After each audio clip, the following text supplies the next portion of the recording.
nas minhas, tá? Beleza, já estamos no ar. Pode compartilhar, tá lá Excelente. na página do terreiro. Vou entrar aqui agora.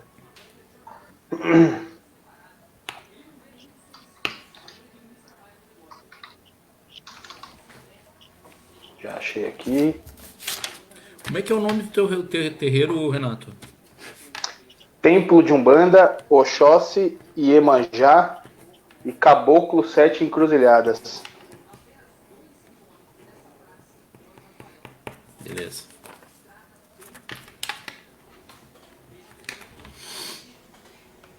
Nome de peso esse caboclo, hein? Pô, rapaz, olha, eu já tive tanta dor de cabeça por causa disso, que eu tô inventando, que não existe, que eu sou mentiroso. Olha, Deixa que gritem. não, e outra, assim, na época, né, quando ele se manifestou, quando ele passou o nome dele, isso foi em 2002, não tinha acesso à rede de, né, social, não sei o quê, então, assim, das poucas coisas que a gente sabia era isso, né, o Sim. nome do caboclo era Sete Cruzilhadas, então, para mim, na época, eu já quase infartei com 20 anos de idade, né. Bom, vamos lá então. Muito boa noite, meus irmãos. Bem-vindos à nossa fanpage, seguidores, aqueles que estão nos acompanhando a live, que vão acompanhar depois. Para quem não me conhece, meu nome é Marcos Adriano Vargas, sou sacerdote de Umbanda e dirigente do Templo Escola de Umbanda Aranauã, aqui em Cruz Alta, no Rio Grande do Sul. Claro que nesse momento nós estamos com as atividades temporariamente suspensas, né, em virtude da pandemia.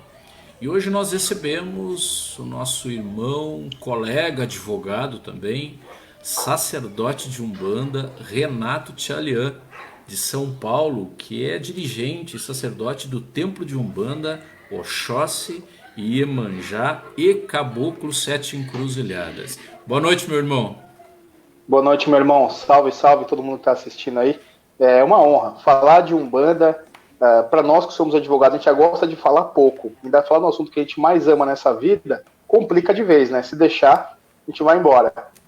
Concilia duas coisas que a gente gosta muito, né? O direito, o diálogo, a conversa e a nossa religião. Muito bem. O nosso irmão Renato, ele também é criador e fundador. Fala um pouquinho mais de um canal muito grande aí, né, no YouTube, irmão. Devaneios de Umbanda, é isso? Pois é, pois é. Conta a Na história para verdade, nós. então, na verdade, essa. Tudo começou. Eu estou compartilhando aqui a live, tá? Enquanto a gente está falando aqui, enfim, deixa eu parar aqui. Na Compartilhe sem verdade, foi o problema. seguinte: a gente começou em 2014, 2015. Um belo dia, eu, por conta do terreiro que a gente frequentava à época, lá o Primado do Brasil, dirigido pela mãe Cida Nalécio, numa das visitas a outros terreiros tal, eu acabei criando um vínculo de amizade com o pai Paulo Logeiro, com o pai Beto Angeli e também com o pai Adérito Simões, né? Mas a vida passou, vida que segue. Eu lembro que quando eu conheci o Adérito, eu falei, nossa, o canal dele tem 40 mil inscritos, que monstro, que gigante, né? Enfim. E aí o pai Paulo convidou, falou, você não quer participar aqui de um Me Fundamenta? Eu falei, vamos lá. Aí fui, participei gravei acho que uns 2, 3 Me Fundamenta com ele. E aí depois que foi pro ar esses Me Fundamenta, o Adérito falou, meu irmão, cara, você tem muita afinidade, você consegue transmitir, consegue falar, você devia fazer um canal. Eu tive apoio do Adérito, do Paulo e do Beto Angeli, e montei. Aí um dia, nessa loucura nossa do dia a dia, eu resolvi gravar voltando do trabalho para casa. Falei, quer saber? Vamos ver. No começo é bizarro, porque a gente se sente, por falta de uma palavra melhor, ridículo falando pro celular, né? Falando pro Falei, mas telefone. vamos ver. Vamos ver o que vai acontecer. Aí fui gravando. Aí eu não sabia que nome colocar no canal. Aí eu acho que só me engano meu, eu falei essa palavra num vídeo. Eu falei, porque, pô, eu tô aqui no modo devaneio, não sei o que. Eu falei, poxa, devaneios de Umbanda. Vamos Fechou. colocar. Então fechou. E assim foi. Desde 2015, acho que foi quando começou o canal. Estamos aí, já nesse tempo todo. Não agradeço o elogio, mas não é assim tão grande. Somos hoje 43 mil divagadores da Umbanda. É bastante, meu irmão. Ah, Experimenta reunir 40 mil umbandistas em um local pô, só. eu encho o Pacaembu aqui, pô. Então, é bastante, sim. É lindo, né?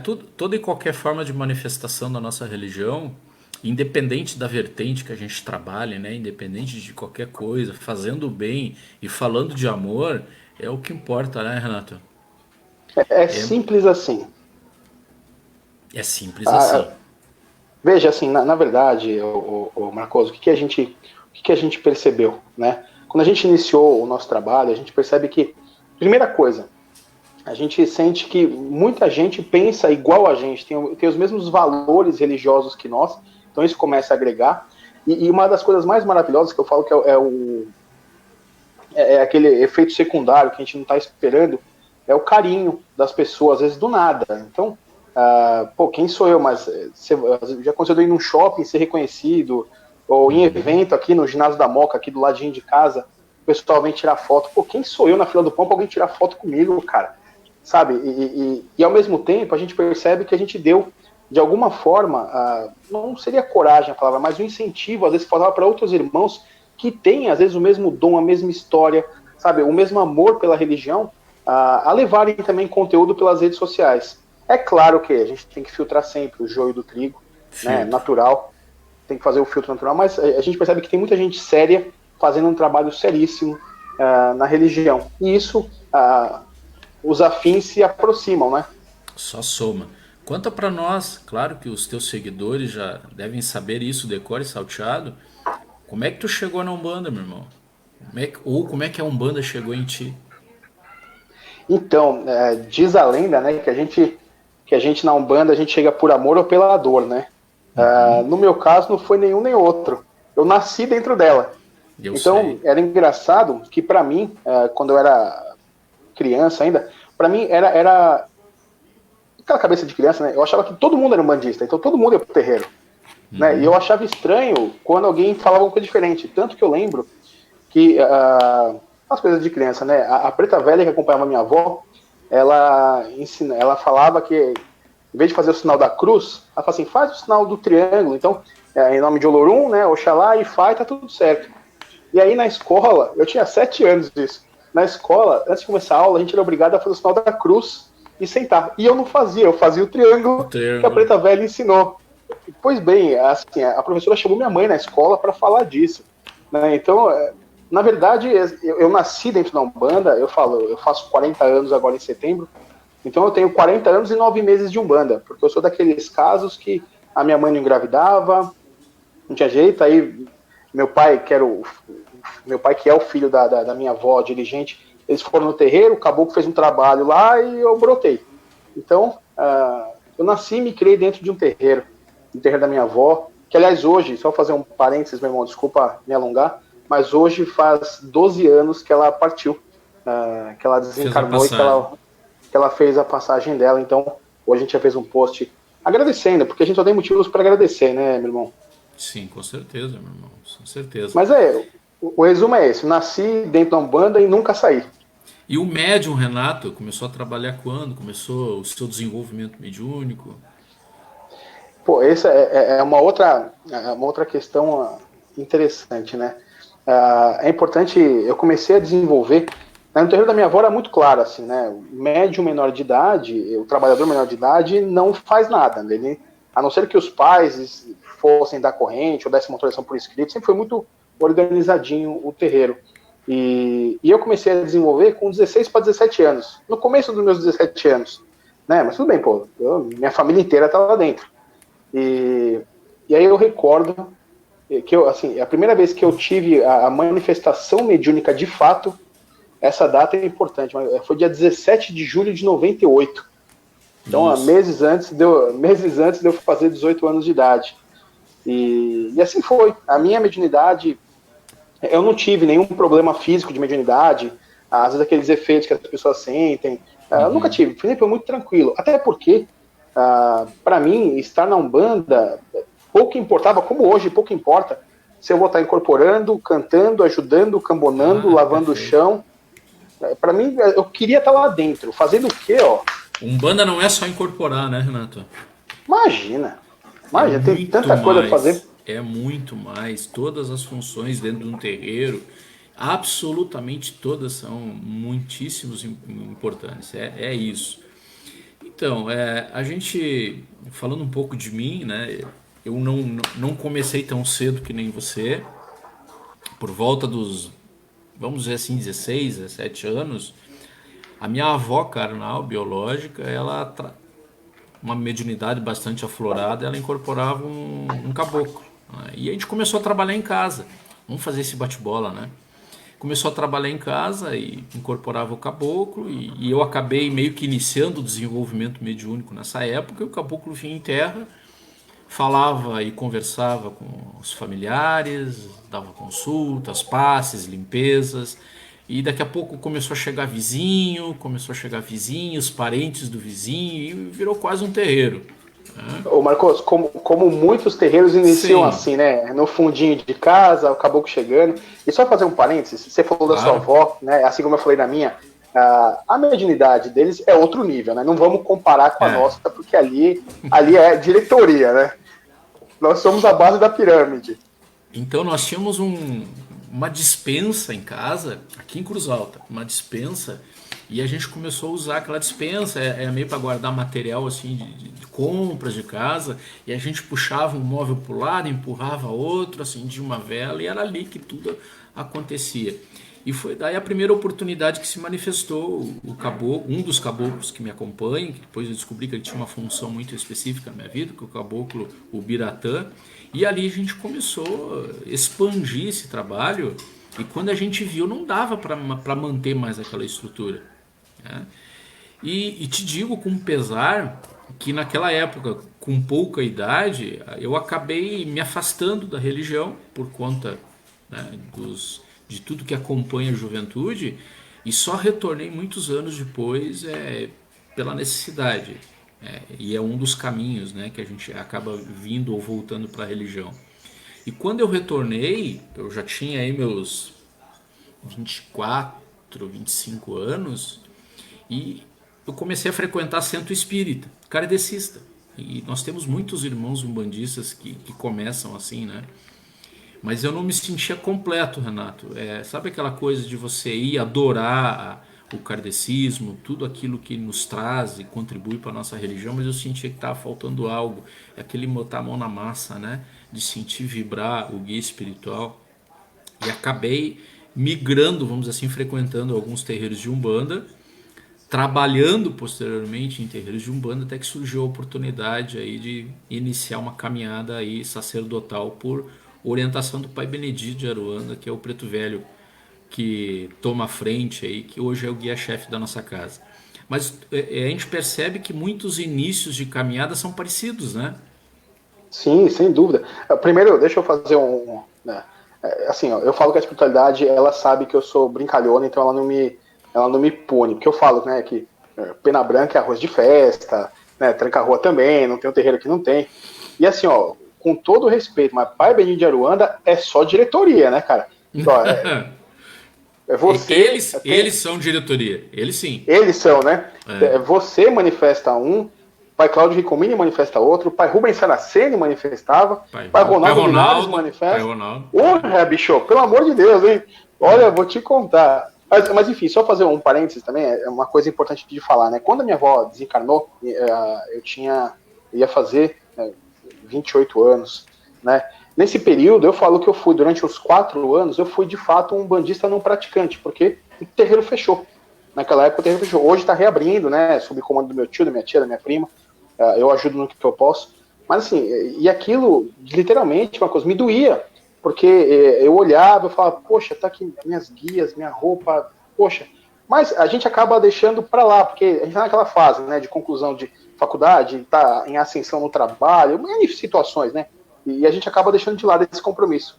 E foi preciso que nesse momento eu começasse a sonhar com o senhor Caboclo, que me acompanha, que é o chefe da casa, com ele falando, meu filho, a Umbanda é maior que um terreiro. A Umbanda é maior que o terreiro. Pelo amor de Deus, vai lá, nego, vamos fazer a coisa acontecer de novo. Foi aí que a gente retomou, né? Então todos nós passamos por esse momento. Você falou também que você acabou saindo, depois voltou. Isso aí faz parte, acho que, do nosso aprendizado. E E assim, é importante falar, eu não sei como é que foi a tua escola, depois a gente debate sobre isso, mas você vê que assim, a tua caminhada, pelo que você relata, ela chegou no momento e falou assim, olha, eu tive a oportunidade de fazer um curso de preparação sacerdotal, né? Que, aliás, o teu pai é um cara que eu adoro, de paixão, diga-se de passagem. Nunca fui no terreiro dele, isso me corta o coração, mas hei de ainda, que é o pai Adriano, né? Pai Adriano Camargo. Sim. E que fez, aliás, é o único dirigente que fez uma das junções mais lindas que eu vi, que ele pegou as consagrações, as obrigações de pai Ronaldo e adicionou os orixás de pai Rubens. Isso. Fazendo, olha, isso para mim é impagável. E ao mesmo tempo nos torna, eu e você, irmãos de barco, porque eu sou filho de pai Ronaldo Linares, né? Fuga ABC, né? Fuga ABC. Então, eu iniciei com a minha avó, as obrigações, minha avó também. Ela até tem uma foto no nosso perfil do Instagram, que é a minha avó recebendo o brajado sacerdote das mãos de pai Benedito, e 34 anos depois tem a minha foto recebendo o brajado de sacerdote das mãos de pai Benedito. Que lindo então, isso, né? É o tipo de coisa que é impagável. Então, assim, você teve uma oportunidade riquíssima de fazer um curso de formação sacerdotal com um dirigente que é uma das referências da religião. E eu acho que esse tipo de coisa, além de ser maravilhoso, nos transmite uma responsabilidade sem pau. Sim. Porque você sabe o que você recebeu. Você sabe o axé, a força daquilo que você recebeu. Consequentemente, você sabe a responsabilidade que para em você de levar o trabalho adiante. E o que fazer com essas ferramentas, né, Renato? E o Isso que que, fiz. isso que a gente fala muito com os médios na nossa casa, na preparação sacerdotal. Você recebe um conjunto de habilidades, um conjunto de ferramentas, e o que você vai fazer com isso? É o filho da casa que chega, poxa pai, eu tô com um problema assim, eu tô esgotado energeticamente, eu tô precisando de uma ajuda, faz uma oração para mim. Mas você recebeu ferramenta também, meu filho, né? Então a gente às vezes acaba subaproveitando aquilo que a gente recebe. E tá certo, tá correto. Fazer jus, né, a nossas raízes. E o próprio pai Adriano diz o seguinte: quem não honra suas raízes, né, elas apodrecem. Nós temos que honrar as nossas Simples raízes. assim. O Marcos, assim, tem uma. E a questão de raiz a gente defende muito. Porque eu tenho literalmente duas linhas condutoras de formação sacerdotal. Tá? São duas. Então, eu tenho a linha da Fuga ABC, de pai Ronaldo Linares, as obrigações, e eu tenho a doutrina inteirinha de Caboclo Mirim, né? Que é do Primado do Brasil, que é onde minha avó também realizou um ritual chamado coroa lá dentro, em 76, e minha avó, por sua vez, me coroou em 2006. Então, nós temos essas duas linhas muito rígidas, e dentro disso, o que a gente transmite, o que a gente passa, é o seguinte: nossa primeira intenção qual que é? É formar pessoas, né, para a sociedade, para a vida material e espiritual, e ir tirando aos poucos essa parte de santodependência que existia até um tempo atrás. Olha, assim, a gente teve um caso recente de um filho nosso lá, que é um filhão querido demais, que um dia ele me ligou, pai, pô, não tô bem, não sei o quê, porque uma situação triste na família, tal, não sei o quê. Aí eu falei, ó, filho, para tudo. Você é o médico coroado da casa, tem um grau X da casa, pô, sabe me falar que você vai passar mal? Que história é essa? Aí eu fui até o encontro dele, que resolveu outras coisas, ele falou, pai, obrigado pelo chacoalhão. Eu precisava ouvir aquilo. E é verdade, pô, você tem a ferramenta, tá na tua mão. Faça bom uso dela. Com certeza. Né? Vamos ter o bom senso, vamos ter o respaldo da espiritualidade, mas vamos deixar extravasar também que, pô, nós somos médiuns. A gente tem que deixar a coisa fluir.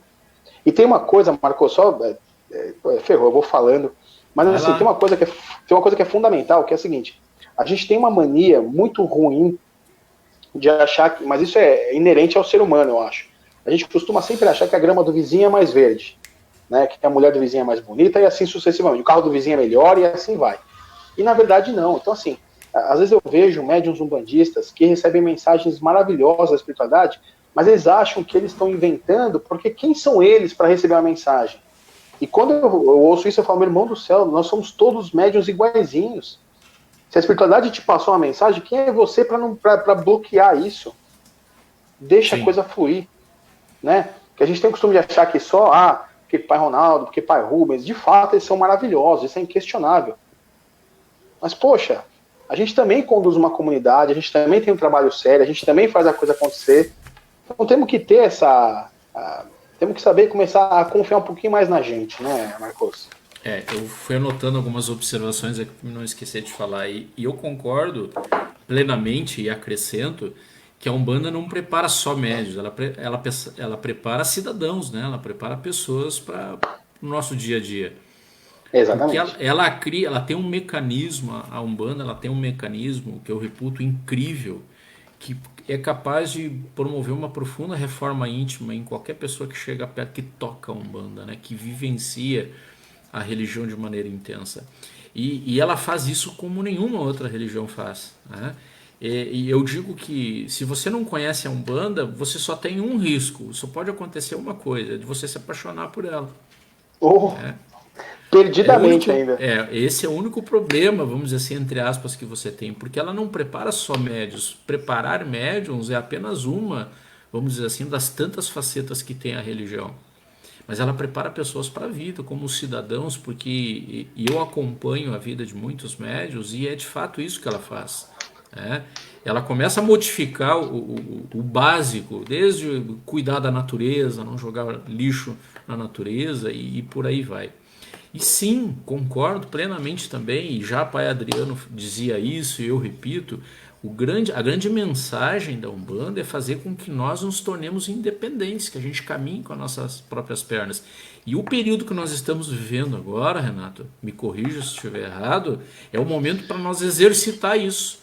Ou seja, nós estamos impossibilitados de fazer giras como a gente fazia antes, com aglomeração de pessoas, onde o caboclo, o preto velho está de frente, muito próximo do consulente, e a gente acaba tendo que colocar em prática aquilo que a gente aprendeu a vida toda com os guias espirituais.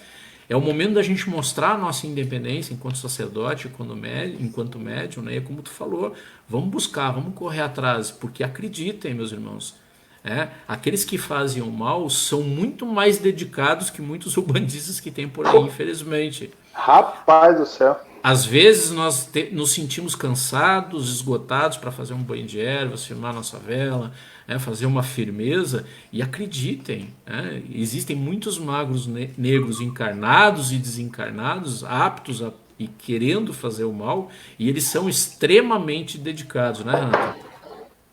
Não, e assim, para eles não tem tempo ruim, não importa. Não. A pandemia para eles é o momento adequado, porque eles talvez imaginem, e muitos umbandistas dormem no ponto, isso é uma falha nossa extrema. Eles usam esse momento para fazer o mal, para potencializar o mal. É assim, é assustador as coisas que acontecem. Então, cumpre a nós, umbandistas, estarmos atentos. Orar e vigiar é o praxe, né? Mas a gente acaba acostumando que vou estar no terreiro toda semana, estou tranquilo, né? Sei que tem um pai. Nessa época, Marcos, eu não sei se aconteceu com você, mas aqui em São Paulo, a quantidade de mensagens, e-mails e pedidos de ajuda, de auxílio, de amparo de pessoas que às vezes eu nunca falei na minha vida, é absurdo. Tá todo dia é uma pilha que a gente está recebendo. E tudo bem, a gente sempre faz uma oração, a gente sempre faz um pedido. Agora, os filhos da casa, por exemplo, no caso deles eu vejo que é diferente, eu vejo que eles têm já esse controle, eles têm uma orientação, toda semana faço um banho, firma, mas eu percebo que eles, em essência, já estão caminhando para essa independência, e isso é enriquecedor. Afinal de contas, você teve, né, você fez a obrigação a Exu nos modos da Fuga ABC, fez? Sim. Então, na hora que solta o cordão, é literalmente assim, cortamos o cordão umbilical, daqui para frente, bonito, se vira. É mais ou menos isso, não é? Então, tem vários significados isso, né? Vários significados, né? Muitos significados. Inclusive o de que no momento que você compreende o porquê do teu problema, o porquê da tua dificuldade, o sofrimento termina. Porque tem um momento, e você sabe bem qual é, dentro da nossa apresentação de Exu de esquerda, que nós temos um dos braços presos, né? Mas então é esse momento, ele tá preso. Aí na hora que solta. Isso. mas você tem uma dificuldade inicial, e isso tem uma representação até enorme. alegórica, né? No momento que você entende que tudo aquilo que você não consegue fazer com uma mão só, e você tem que muitas vezes buscar a ajuda do irmão do lado, e que você entende a lição, você entende o porquê daquela mensagem, o sofrimento acaba. E tem simples muita assim. coisa. A Umbanda é rica nisso. Pô, Marcos, assim, ó, eu dou mais um exemplo, eu não estou citando o nome, mas se esse meu filho estiver assistindo, ele vai saber que é ele. Tem um filho meu que ele me ligou outro dia, antes da pandemia, e ele falou, pai, ó, o que eu estava trabalhando lá, deu tudo errado, não deu certo e tal. Então eu já pensei, na hora que ele falou isso, eu já comecei a pensar, bom, vamos fazer um pedido, fazer um banho, vamos falar com o caboclo, sei lá. Aí, mas na hora ele já cortou meu pensamento e falou assim, pai, realmente lá não deu nada certo. Mas eu já fiz isso, já estou fazendo não sei o quê. Falei, poxa, rapaz. Já aprendeu. Já aprendeu. Já aprendeu. É isso, assim. A vida do umbandista, tem muito umbandista que tem uma péssima mania de achar que começou a incorporar, ele vira automaticamente um Power Ranger, um ser ascensionado que tá, assim, que não vai ter mais problema nenhum na vida dele. Muito pelo contrário. Aumenta a responsabilidade. Aumenta, e assim, e não te tira aquilo que você tem que caminhar, os obstáculos da vida. Né? Eu digo que a Umbanda ela faz milagre. E o milagre da Umbanda está em te mostrar e fazer você entender que se você não melhorar, nada melhora. Né? Então, cumpre a você, médium umbandista, fazer sempre a sua parte. Mas, até porque esse é um dos maiores motivos de saída de médium de Umbanda, né? Mas eu fiz tudo, desenvolvi, servia meu caboclo, servia o Exu toda semana e ele me abandonou. Meu Deus do céu, você mostrou que você não entendeu nada. Não entendeu nada. Então, assim, a gente ouve muito isso mesmo, Renato. E de pessoas, poxa, eu vou no terreiro toda semana, eu cumpro com minhas obrigações, eu faço firmeza, eu faço preceito, faço banho de ervas, atendo, meu caboclo atende não sei quantas pessoas semanalmente, e eu tô com dificuldade, eu tô sem emprego, eu tô doente, eu tô sem dinheiro, mas pera lá, quem te afirmou que ser um bandista vai te isentar de tudo isso, né? E as pessoas acabam muitas vezes se afastando da religião por conta das dificuldades do cotidiano que todos nós temos. E a Umbanda ensina que nós não somos especiais, nós não somos diferentes, nós não vamos deixar de ficar doente, sem dinheiro, desempregado, com problema. O que a gente aprende com as ferramentas que a gente recebe é a resolver isso por conta própria. Olha, Marcos, assim, a gente teve... vou dar um relato meu pessoal aqui. Entre 2000, de quando nós descobrimos a missão sacerdotal, que de fato, porque também tem essa, né? Muita gente. Primeira coisa, a gente estava falando de raiz lá atrás, fazendo um comentário. Eu penso assim: não dá para eu ser pai se eu não fui filho, né? Então, o Marcos hoje pai, o Marcos foi filho lá no terreiro da avó dele, aprendeu, sabe, comeu aquela graminha, viu como é que as coisas funcionavam. Mesma coisa, eu defendo muito isso. Mas de quando surgiu a missão sacerdotal, quando a gente era médium lá no primado do Brasil, na Tupaoca do Caboclo Arrancatoco, quando o Caboclo passou, olha, deixa eu falar, vai parar essa brincadeira daqui a um tempo, a gente vai ter que precisar abrir nossa casa, tal, não sei o quê. Aí veio aquela fase de negação, de não acreditar, acho que natural, todo mundo passa por isso. Até que o Caboclo Sete Lanças, de Pai Diamantino Trindade, me chamou para conversar um dia e falou isso para mim de novo. Meu filho, quando você vai abrir tua casa, porque no astral, enfim, aquela conversa gostosa. Foi bom, se é isso, vamos deixar a coisa acontecer. Se tiver que ser, vai ser, e tudo bem. Espiritualmente, minha vida subia, estava caminhando muito bem. Materialmente, Marcos, cara, eu tive 2, 3 anos de uma dificuldade inacreditável. E eu, ser humano, Renato, que quem vê hoje é muito fácil falar, porque vê lá o pai Marcos, o pai Renato, tá tudo bem, tudo feliz, tal, não sei o quê. Mas até a gente chegar nisso, a gente apanhou pra caceta. Tem que pensar nisso aí. E eu lembro que, assim, às vezes eu não tinha 30 reais pra colocar gasolina no carro, cara. Sabe? Então, assim, e aí eu questionava. Pô, é natural, nós temos nossas fraquezas. E eu questionava, meu pai do céu, mas caboclo, o que tá acontecendo? Pai João, meu preto velho, o que tá acontecendo? E aquelas respostas vagas do aguarda, espera, meu filho. Quando tem resposta, às vezes é silêncio. Quando só, tem, né? quando tem. E apanhando. E aquela coisa de, poxa, mas meu pai, as pessoas vêm aqui agradecer ao senhor, que tiveram uma graça, que conseguiram, não sei o quê. Pô, e eu, teu aparelhinho, nada, cara, pelo amor de Deus. Enfim, eis que Eis que, de repente, assim, as coisas voltaram a andar, né? Foi uma época que o escritório começou a dar super certo e tal, enfim.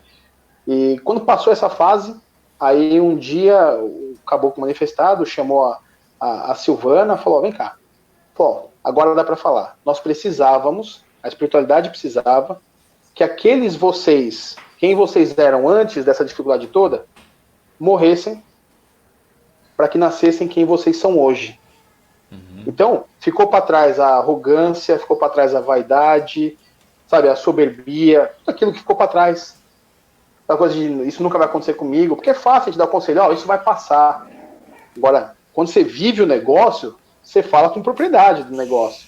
A gente precisava espiritualmente que vocês esgotassem aquilo, para que vocês estivessem hoje condições de levar a mensagem, a orientação, o encaminhamento adequado.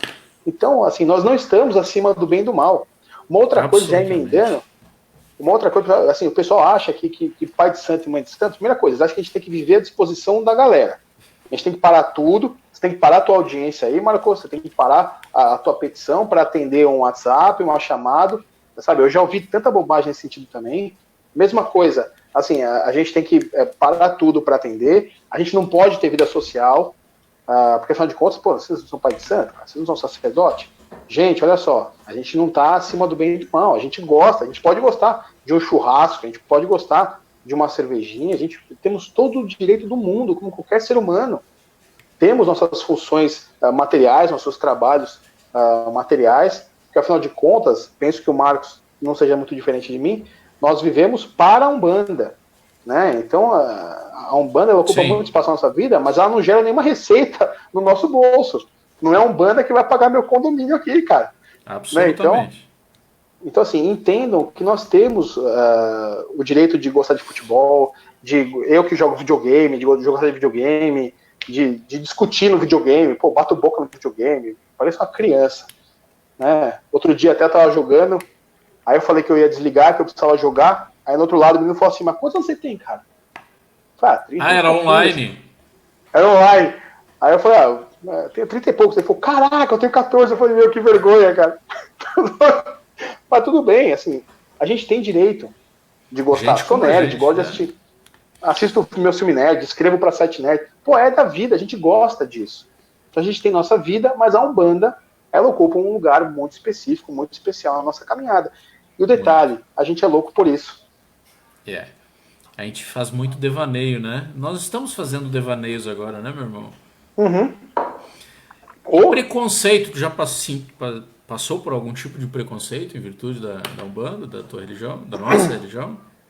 Olha, 2 vezes, tá? E uma, inclusive, foi muito recente e de um dirigente e de um sacerdote. Mas assim, na verdade, a primeira vez foi há muito tempo atrás, uma pessoa falar que eu não tinha cor de umbandista. Então, eu nem considero, porque eu não ligo para essas questões. Quando eu vejo cor, eu vejo pessoas. Mas assim, mas você não tem cor de umbandista. Né? Aí, eu sou branquinho, olho claro, temos uma formação interessante. Pô, como é que é assim vocês são umbandista, né? Como se a Umbanda fosse religião de pobre, preto, sabe aquela coisa, aquele estigma que existe. E recentemente um dirigente tentou me tirar a informação de que eu me consideraria um pai de santo privilegiado porque eu sou branco. Assim, é de doer ouvir uma coisa dessa, né? E no final concordamos em discordar. E tudo bem, né?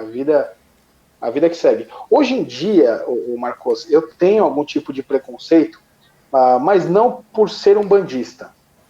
Tá? O meu preconceito que eu enfrento hoje, se é que dá para chamar assim, é pelo meu posicionamento conservador nos costumes, né?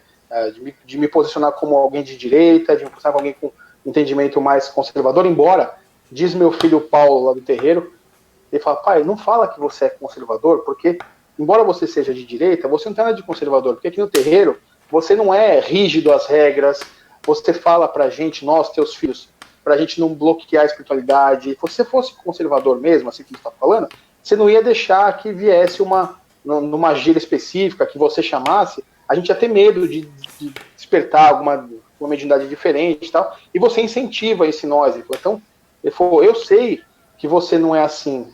Ele falou, mas quando você fala isso para os outros, vocês podem pensar. Mas, enfim, por conta do meu posicionamento, eu ouvi muito disso, mas como é que pode apoiar um governo, como é que você bate cabeça com o preto velho, desse jeito, sabe, umas coisas, umas correlações que não têm o menor sentido, e flertam com o mau caratismo.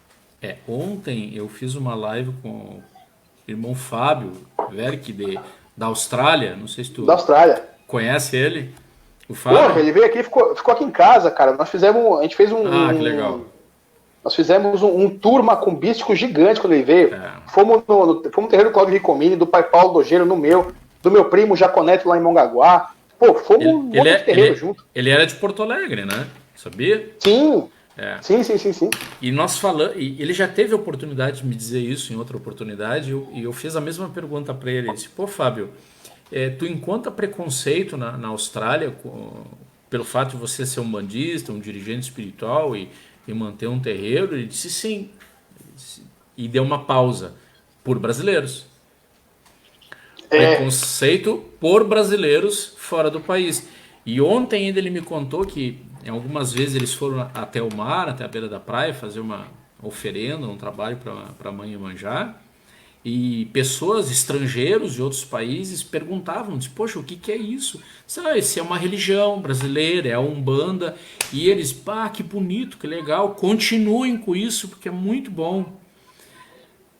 E por outro lado, infelizmente, a nossa religião é brasileira, mas a gente continua sofrendo, às vezes, né, preconceito de parte dos nossos nacionais.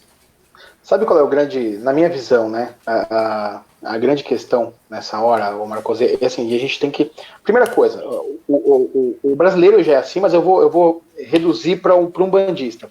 Um bandista, ele já tem a síndrome do vira-lata, ele já tem a síndrome do coitado. Então, assim, um bandista, em essência, ele adora sentar no banquinho do coitado e sofrer de antecipação. Parece que um bandista, ele acha bonito falar assim, olha, eu não tenho o que comer, mas à noite eu vou pro terreiro incorporar. Não, meu irmão, minha irmã, a espiritualidade não quer ninguém pobre, não seja burro. A espiritualidade quer todo mundo próspero, caminhando, até porque pobreza não é sinal de humildade, né, Marcos? Começa aí. É importante a gente falar. E assim, a espiritualidade quer o quê? Quer que todo mundo esteja... Ninguém está falando de ficar bilionário, mas assim, que todo mundo esteja tranquilo financeiramente. Porque como é que você vai para um terreiro, incorporar caboclo preto velho, e você está preocupado com o boleto que vence amanhã, com o aluguel que você não pagou? É complicado. É muito complicado. Então a espiritualidade trabalha para que você esteja bem. Mas o umbandista, ele gosta de ficar à margem da sociedade. Isso é muito ruim. Então assim, a minha ideia qual que é? Até a questão do devaneio tem muito disso. Isso que eu falo, que é um canal de umbanda e religiosidade, para mostrar que é o seguinte, meu irmão, não adianta você me falar que você, é porque eu sou pobre, porque eu não tenho o que comer, mas não é porque o caboclo... Cara, para. Não vai por esse caminho, tá errado. Tá errado. Todo mundo é igual nesse sentido. Vamos trabalhar, vamos fazer a coisa acontecer. E isso é uma coisa que eu forço muito, até os filhos da casa. Falo, olha, eu não quero saber teu viés político, eu não quero saber nada. O que eu quero é o seguinte, é que você chegue às suas convicções de acordo com os teus estudos. Vai para cima, busque informação, cresça, evolua. Não ponha a culpa do desemprego. É porque eu acho que alguém teve um olho gordo para mim, fez uma magia. Seja você o controlador da tua vida. Segura o timão da tua vida e vai embora. Não põe na mão do outro. Tu falou uma coisa interessante aí sobre fé, né? A cadeira do coitado. E eu concordo em parte. E eu gostaria de acrescentar ainda um detalhe. O umbandista e o brasileiro de modo geral diz, eu tenho fé que a minha situação vai melhorar. Eu tenho fé em Deus, eu tenho fé no caboclo, fé no preto velho, e fica sentado e não faz nada, né, Renato? E você tem um monte de ferramenta, você tem um monte de recurso que você não usa, você fica esperando baseado apenas na fé. Eu ouso a fazer uma discordância em relação a isso, de que a fé move montanhas. A fé e a ação movem montanhas, porque só a fé, Sem dúvida. você esperar, não vai acontecer nada. Então, se você está desempregado, se você está com dificuldade, se você está doente, isso é muito provável que seja consequência das tuas próprias ações. Claro, de algo externo. Nós vivemos hoje, por exemplo, numa conjuntura difícil, né?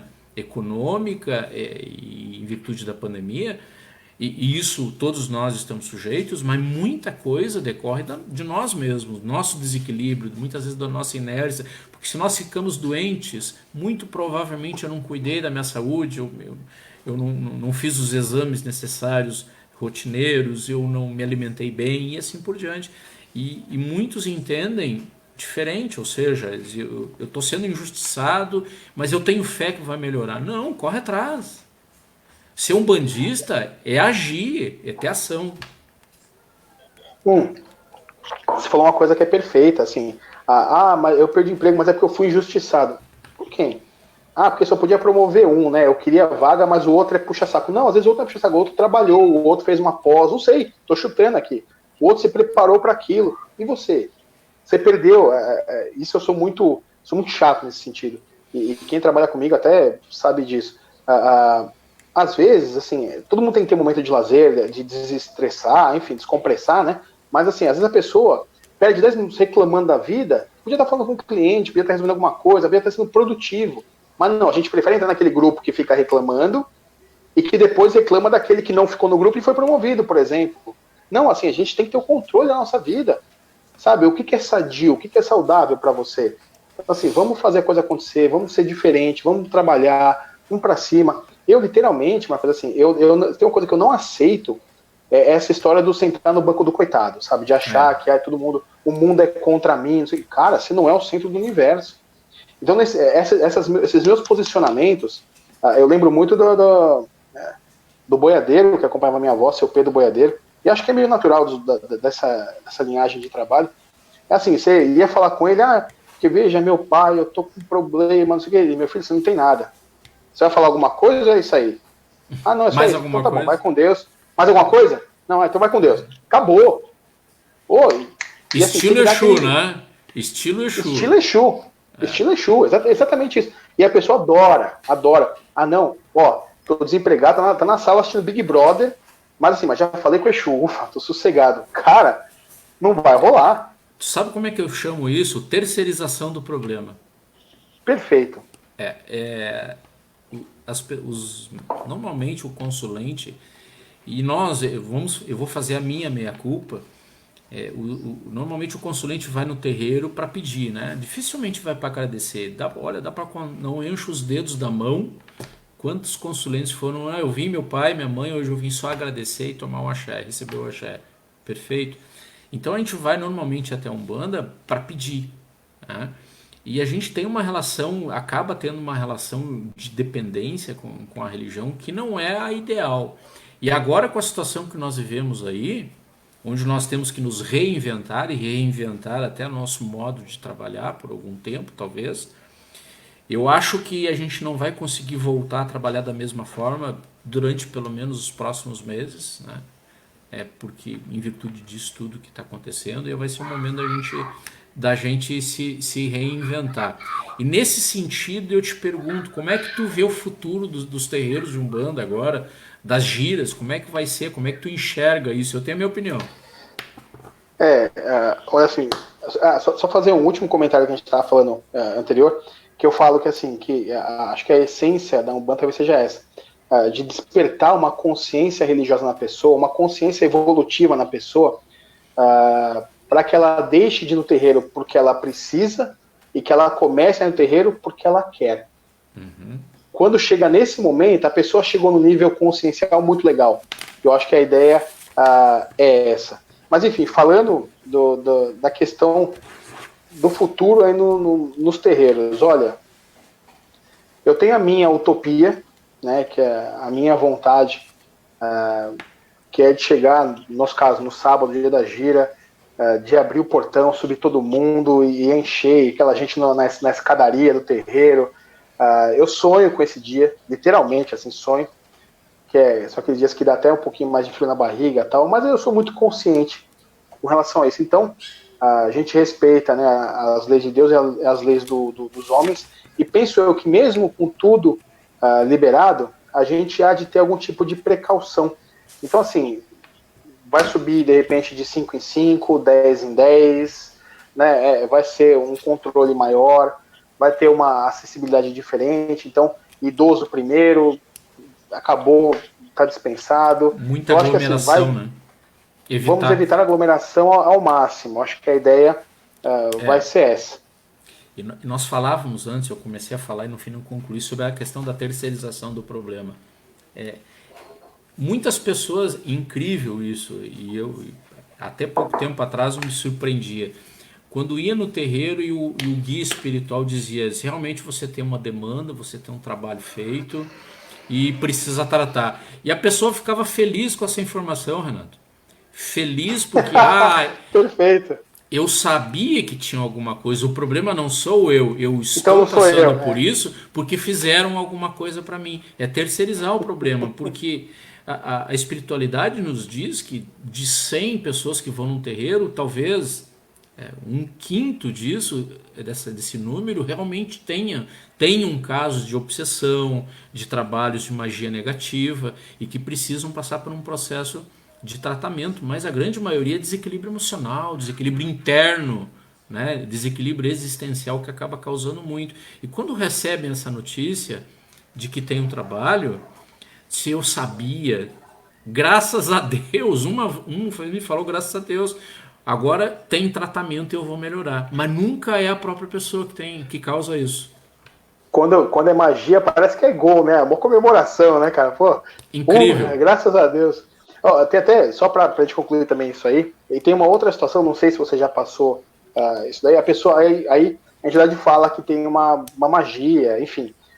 Só que a gente conhece nossos caboclos, pretos velhos, às vezes com uma vela, ele desmancha tudo aquilo lá, um copo de água, sei lá, e ele resolve. Eu dou sempre esse exemplo, fala pra mesma pessoa, se ela for em 2 terreiros, um falar que ela tem a magia e desmanchar com um copinho de água e uma vela, e o outro chamar 7 médiums, né, com todos com Exu, e fazer uma pirotecnia enorme em cima, não sei o que, ela vai achar que esse que fez a perfumaria toda, esse é bom. O outro é meia boca. Então também tem muito essa questão da perfumaria na Umbanda. Parece que o brasileiro ele gosta do espetáculo, né? Quantos de nós, enquanto consulentes, né, a gente não gosta de ir pro terreiro e gosta de ver o pau torar. A gente quer ver nego passando mal, a gente quer ver nego dando chilique. A alegria do consulente umbandista é esse. Tem alguém passando mal, sai todo mundo olhando, procurando e tal. Então, são coisas que a gente tem que ir trabalhando ainda no ser humano. Temos que ir tirando essa pecha da Umbanda, né? Para fechar, futuro da Umbanda, o que eu imagino, eu acho que agora nós vamos ter que nos cuidar, né, Renato? Evitar aglomeração de pessoas. Só para ter uma ideia, a nossa cidade aqui em Cruz Alta, no Rio Grande do Sul, até 2 dias atrás não tinha um único caso de coronavírus. Nenhum. E ontem nós soubemos de um e hoje outro. Então 2 casos de coronavírus. E ainda assim nós estamos ainda mantendo todo o cuidado de evitar aglomeração de pessoas. Nós estamos com as atividades de atendimento suspensas, né? Nós vamos gradativamente, devagar, começar a retomar talvez o desenvolvimento mediúnico, mas diminuindo a quantidade de médiums, 5 médios por desenvolvimento mediúnico, distanciamento, álcool gel, máscara de repente. É o que nós vamos ter que fazer por hora. Mas eu vejo como um futuro não tão distante assim, nós começarmos a enxergar a Umbanda não mais como um balcão de negócio, mas como um lugar que nós vamos para cultuar Deus e cultuar os orixás, e não pedir. Porque quando o católico vai na igreja, ou quando o evangélico vai no culto, ele não vai para pedir, ele vai para louvar Deus, louvar Jesus, louvar os seus santos. E nós, infelizmente, a grande maioria dos terreiros não tem isso ainda. Então talvez seja esse o momento agora para as giras de Umbanda serem diferenciadas. Ou seja, o sacerdote abria o terreiro, abria a gira, fazia uma preleção sobre determinado orixá, doutrina, fazer um culto coletivo de algum orixá, né? Incorporar de repente o seu orixá, o guia daquela linha, e sim fazer talvez passe coletivo e não mais atendimento individual. Eu acho que é o momento, é chegada a hora para o umbandista, ele, vamos dizer assim, na falta de uma palavra melhor, se reinventar com novas práticas. Não acha? Eu acho que isso é muito enriquecedor. É assim, o caminho é evolutivo. Eu acho que tende realmente a ir por esse caminho mesmo. E me lembra até uma vez que eu conversei com o pai Márcio Caim, o pai Márcio Caim de Umbanda de Boa, Sim. né? Que aliás, essa semana ele me ligou, a gente ficou uma hora no telefone. Eu falo que quando o pai de santo começa a falar, não para mais, enfim. Ele falou, Renato, pega a igreja evangélica, por exemplo. Eles têm um momento no culto deles que eles param para a pessoa falar a bênção, a graça que recebeu. Ele falou, na Umbanda isso não existe. Na Umbanda é assim, eu só vou pedir. Ele falou, não, eu comecei a colocar assim, ó, a gente tem um caso de um irmão aqui que quer falar, que ele pediu, teve merecimento, alcançou. Ele falou, isso aí começa a trazer mais gente para a Umbanda. Né? E é importante ter essa troca. Para mostrar que não é uma eu cheguei e pedi, o pastel está resolvido. Não, tem que trabalhar, tem que ir atrás, é o merecimento. E tem mais uma coisa que eu costumo falar sempre, quando as pessoas vêm pedir aqui, às vezes, porque eu quero isso, eu quero aquilo, tal, eu falo, olha, ou então começa assim, né, você é pai de santo? Na casa que vem no Facebook, você é pai de santo? Você faz trabalho? Você faz trabalho? Aí toda vez eu falo assim, olha, seja lá o que você vai me pedir, você pediria igualzinho para um padre? Aí a pessoa, não, sou sacerdote igual, qual que é a diferença? Aí você mata, você corta na raiz. Né? Então a gente também leva isso. Mas eu penso, o Marcos, para finalizar esse assunto, que assim, concordo contigo, eu acho que o caminho realmente é esse. De repente mudar, fazer uma gira, um passe coletivo, fazer alguma coisa, mas assim, pedido, intenciona, pede, escreve, faz alguma, muda, evita talvez tanto esse contato, né? Torne isso a exceção, não a regra. Sim. Né? Então, dá pra gente fazer alguns contornos numa gira de Umbanda para adequar essa nova realidade e respeitar esse momento, né? Pelo menos até passar essa situação. E, se bem que a gente sabe que às vezes a pessoa passa a semana inteira esperando para ouvir aquela palavra do guia, né? Esperando para ir dar um abraço no caboclo, no preto velho. Isso está no contexto histórico da religião, né? E tudo bem, se for o caso, mas que as pessoas, não só os trabalhadores umbandistas, mas que os frequentadores, os aconselhados numa gira de Umbanda, também criem essa consciência de que o que você vai passar ali falando para a entidade, se você intencionar, tem o mesmo valor. Né? Então, é importante que você saiba disso. Meu irmão, gratidão imensa por esses devaneios de Umbanda. Obrigado por ter aceitado o nosso convite. Obrigado aos irmãos e irmãs que acompanharam a nossa live, vão assistir depois. Lembrando que vai ficar na linha do tempo da nossa página, do Templo Escola de Umbanda Aranauã, e depois nós vamos subir essa live também para o nosso canal no YouTube. É Aranauã, Templo Escola de Umbanda. E eu vou passar o link depois para ti, se tu quiser compartilhar, se tu quiser, enfim, passar para frente. Com gosto. Obrigado, irmão. Eu espero ainda, quando for a São Paulo de novo, aí te conhecer pessoalmente, conhecer a tua casa, o teu terreiro, a tua família espiritual. Obrigado mais uma vez a todos os irmãos aí. Só um detalhe. Quando isso acontecer, venha de branco. Não tem conversa. Vem de branco é para vir para trabalhar. Não tem. Já só vim visitar. Pode parar com essa história aí. Vem de branco para me incorporar. Iremos de branco. Se pai Fábio Veste veio de branco da Austrália para ir no terreiro, para incorporar lá, pai Pedro manifestou no terreiro, Uma viagem macumbística, vamos dizer assim, sempre tem uma roupinha branca e um par de guia na mala, né? Tem que ter. Não tem jeito. Beijo no coração. Eu que agradeço o convite, eu agradeço estar aqui batendo esse papo, é sempre enriquecedor falar de Umbanda, e à tua disposição. Quando quiser, a gente troca uma ideia. Agradeço muito pela conversa. Um agradecimento é meu. Um axé, uma boa noite para todos. Fica aí na live que não desliga, Renato, tá? Eu vou encerrar aqui, mas vamos te dar Um abraço aí. Tchau, tchau, meus irmãos. Até mais. Salve.